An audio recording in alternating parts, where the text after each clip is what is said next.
not going to be on the line with us. Okay. She's not qualified yet, so she's going to be behind me. So I'll put you with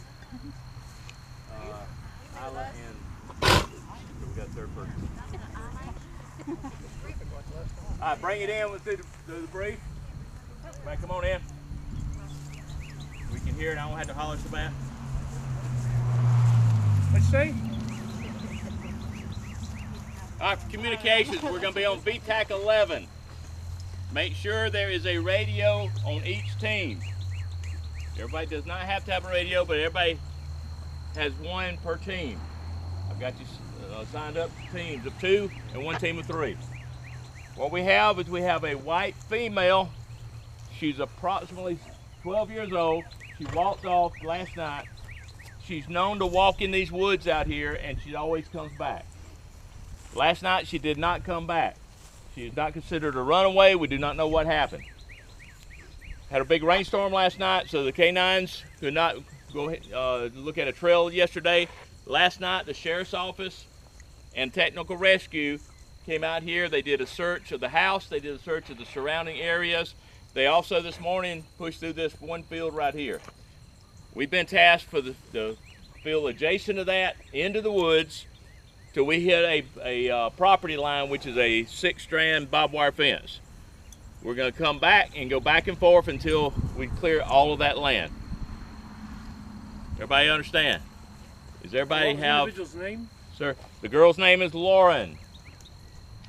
Last seen wearing a purple shirt. She's a white female.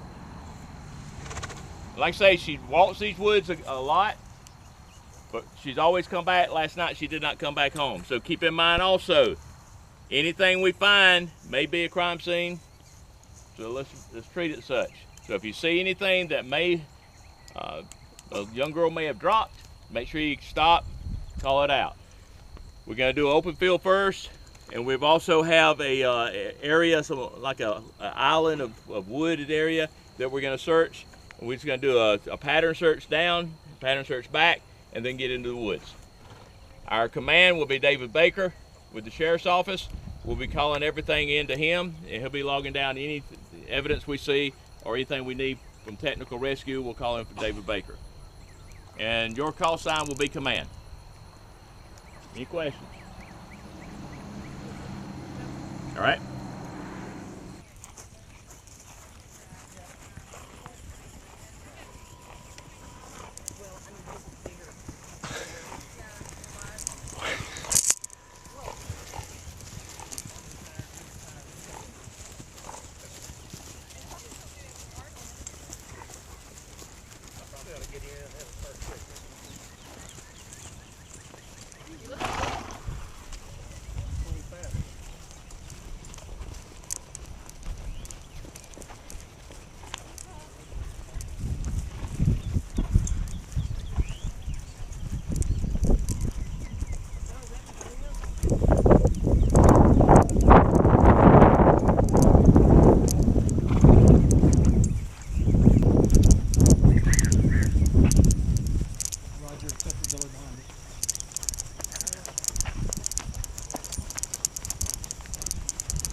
Then you go to your left a little bit until we search that brushy area.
just push right through. Okay. So if the barbed wire wasn't there, we would just push straight through those woods. Wow. And the horses will just do it. They'll go. Within reason, of course. Right. I mean, you know, if you got a big gully, you got things we have to go around. So it takes a little longer when you get out here. Now, once we're in the woods, you'll hear me giving directions a lot more. Okay. Because. What you got? Hey, Rick, so you can have it.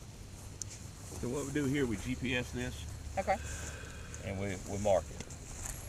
Is it pretty typical? I mean, it sounds like it would be. It's pretty typical for people to drop things if they're lost. Sometimes, but we treat everything as if, you know, that might be it. Okay. So basically what now, when the forensic team will come over here, or someone from technical rescue, we'll GPS it, call it in. This is where we found it at. And then we mark it with, you know, something they can see. And if it winds up not being anything related to it, we didn't hurt anything. Sure. You know, and does the horses have the same sense of smell as a dog? Sort of, kind of. Okay. Most of the time, they will alert you before we see them. That's fascinating. We've seen that even with dolls. We have seen them alert on the dolls when we had this really tall grass out here. In fact, I think Mike was going through a bunch of tall grass, and his horse alerted, and he looked, and you know, there's the doll in the tall grass. And what's an alert for a horse? Basically, picking up his head and pointing his ears at it, and all that kind of stuff. He's the horse psychologist, so he'll just horse psychologist. Here, look at this horse right now in front of you. He's got his head popped in the air. His ears point where his eyes are looking. If his ears are pointing like this, he might be looking both directions. So he's checking right out now. He is looking up this way at something. Yeah, he's seeing that truck, I think. And his head's up, so he's kind of an alert. This guy's more relaxed. Okay. And so from filming with the canines, they said the sense of smell for a dog is 44 times compared to a human. Did you know an average for a horse? I have no idea. Okay. I know I didn't spot the dummy that we were searching for, the play dummy we were searching for. I never saw it when my mare kind of jumped sideways to make sure she didn't step on it. Wow. So I don't know. And that was a doll. I don't know how she knew it was there, and it was a doll. That's amazing.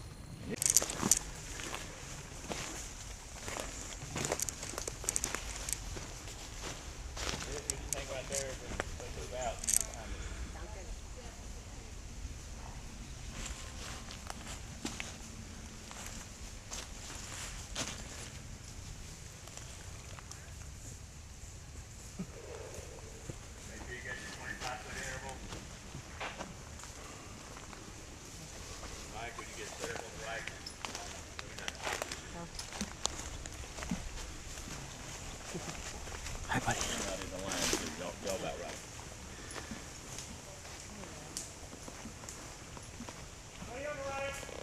Right ready, left ready. Everybody move out.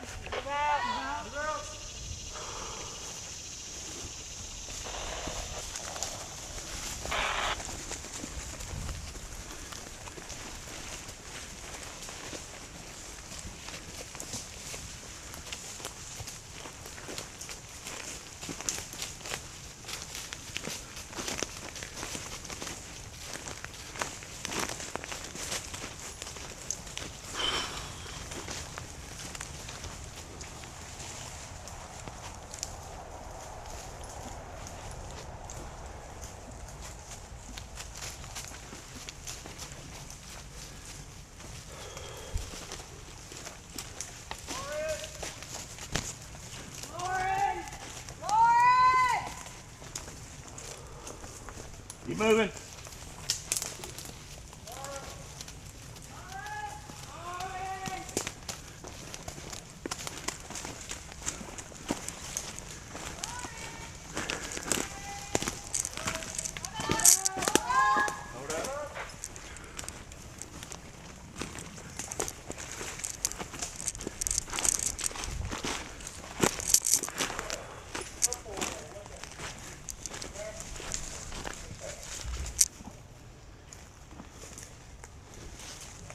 Did the horse alert or did the person see it? I'm not sure. Usually something like that, I mean,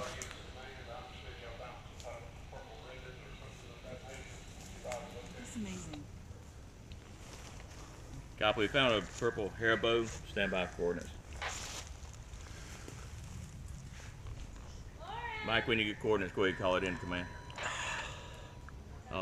Usually stuff like that, they don't really alert on, because you'll see cans and stuff out here. I just can't believe somebody saw a little airboat out here. That's pretty amazing. Well, if you think about it, you see where we are, Yeah. and looking down, you can see a whole lot better Yeah. up here. A lot of times on foot, they'll just go right by. And Yeah. one thing they had an instance in North Carolina where they had a girl had a broken leg, and she said the ATVs were coming by her all day long. Couldn't hear. And she's hollering. Oh. And the horses up there, and that's kind of who we patterned this out of. You just leave it on. That's what I figured. We're just gonna do All right. hasty, Bear with me, all right? I know it's going to hurt a little bit. Get her medevaced out on. If she don't need to be medevaced, we'll put her on the list.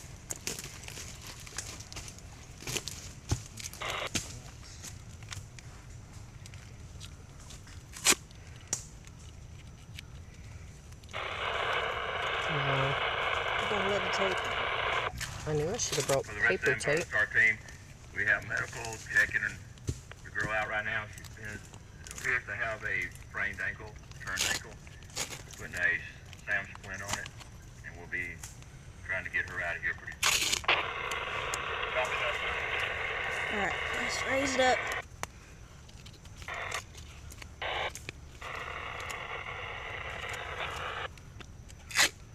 So you always have a person who's trained in first aid, or all of you are? All of us are trained in basic first aid, and then we have Dawn is a paramedic. Okay. EMT. EMT, and we have another, one of our team members, EMT, full time. And they're all, one of them is always with you if possible? It depends. I Okay. mean, it's volunteer, so you Okay, know how it sure. is. Some they might be working, whatever. But all of us can do what she's doing right now. If she's where she can be taken out, on horseback, we just bring her out on horseback.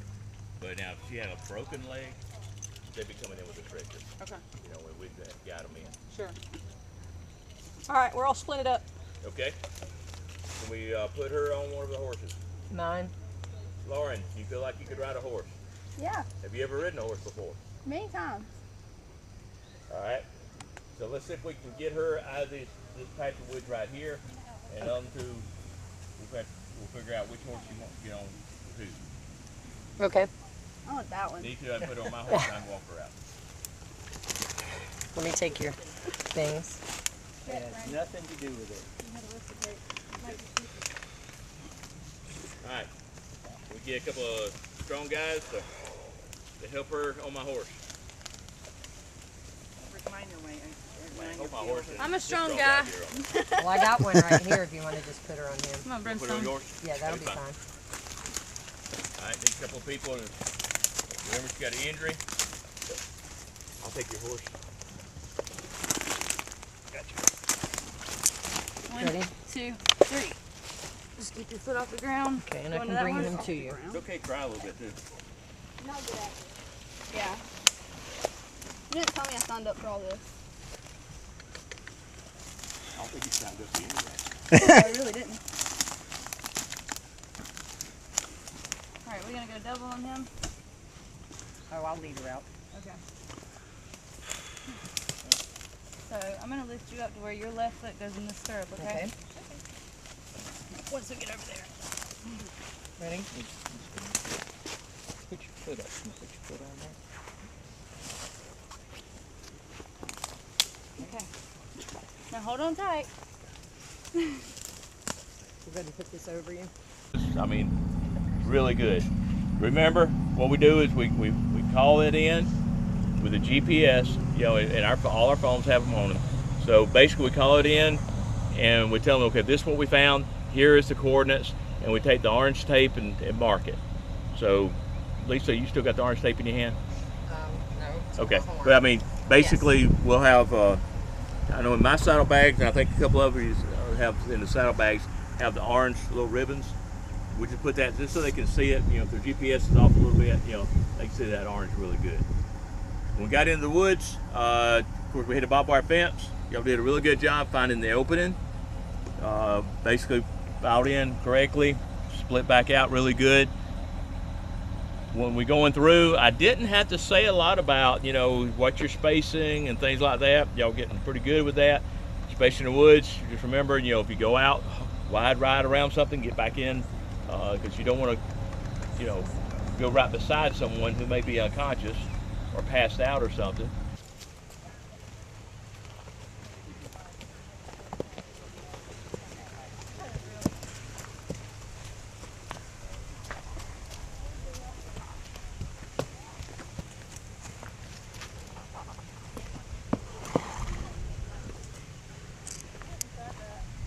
Yep.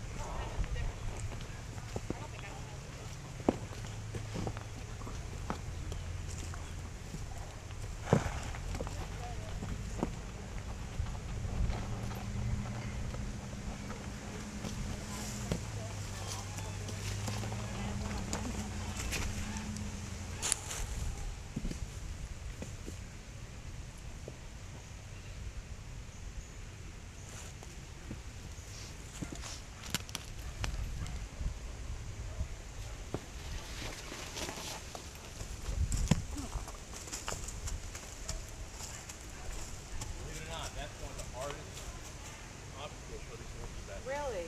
You wouldn't think it would be, but a lot of horses take a long time to go through that.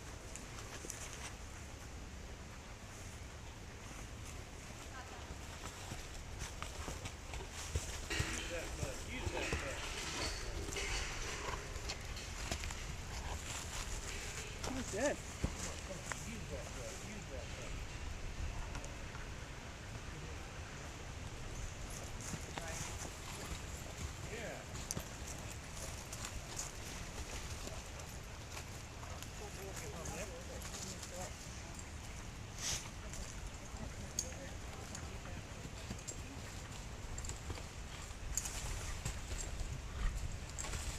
Still gotta use his butt, didn't he?